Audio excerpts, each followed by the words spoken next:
Hi, I'm Dr. Polly Watson with Hormone Wellness MD. Today I want to clarify something that I think a lot of my clients have concerns about and maybe a little bit of misinformation on. So I want to explain the difference between bioidentical progesterone and synthetic progestins. In a normal menstrual cycle, the first half of the cycle, the egg is developing and the developing follicle makes estrogen, and that helps build up our uterine lining so that if we were to get pregnant, the embryo has a place to land. And then at mid-cycle, ovulation occurs, and once we ovulate, we make something called the corpus luteum that makes progesterone. Progesterone is a grounding hormone.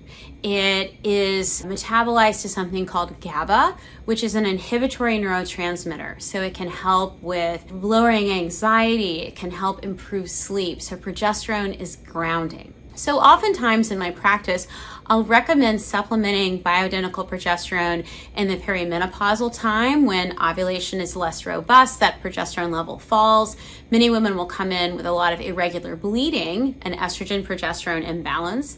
They might also have some mood issues or some sleep issues that could be due to having lower than ideal levels of progesterone. So bioidentical progesterone, when given orally, is metabolized to allopregnanolone and then to GABA, which is an inhibitory neurotransmitter that can help us feel calmer, sleep better, and be a little bit less reactive. So that's a good thing. A synthetic progestin is a chemical that doesn't exist in nature. And synthetic progestins are often things that are in birth control pills. So like things like norethindrone, medroxyprogesterone acetate is a synthetic progestin, levonorgestrel is a synthetic progestin. So there are a lot of them. These are chemicals that don't exist in nature. They sit in the progesterone receptor, but they don't act exactly like progesterone.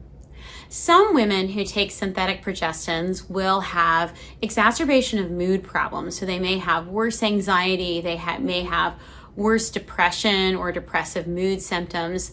They may feel like they retain a little bit of fluid. And some progestins are androgenic, meaning that they can make people have acne or other sort of male type symptoms. And so sometimes in my practice, patients get confused where I kind of tout the benefits of a bioidentical progesterone. They go home and they get on the internet and they read about progestins and they think that I'm prescribing a progestin. So in my practice, I don't use a lot of progestins because they can have negative side effects in some people.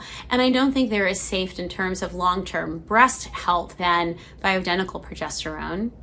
But I wanted to take the time to make this clear because I think some people are really missing out on a great opportunity to get some benefit from bioidentical progesterone when they may be a little bit confused and think that they're getting a progestin. So I hope this has been helpful to you, and stay tuned for more information from Hormone Wellness MD.